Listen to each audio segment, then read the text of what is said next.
So financial awareness மெசேஜஸில் நம்ம இன்னைக்கு பார்க்க போகிற டாபிக் வந்து சேவிங்ஸ்.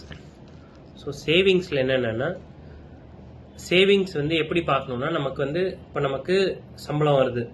ஸோ அதுலேருந்து சேவிங்ஸ் வந்து முன்னாடி எப்படி பார்ப்போம்னா, நமக்கு வர இன்கம்லேருந்து நமக்கு ஆகிற செலவை கழிச்சா அதுதான் வந்து சேவிங்ன்ட்டு பார்க்குறோம். ஆனால் இப்போ ரிசர்வ் பேங்க் என்ன சொல்கிறாங்க அப்படின்னா, நீங்கள் இதில் பார்த்தீங்கன்னா தெரியும், expenditure equal to income minus saving.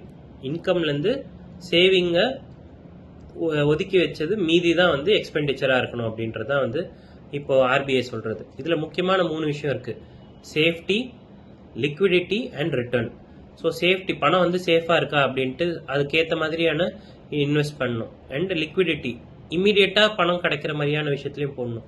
And return, எதில் வந்து வட்டி அதிகமாக வருதுன்னு பார்த்து அதுக்கேற்ற மாதிரி சேஃபான விஷயத்தில் போடுறது ஆல்வேஸ் பெட்டர். தேங்க்யூ.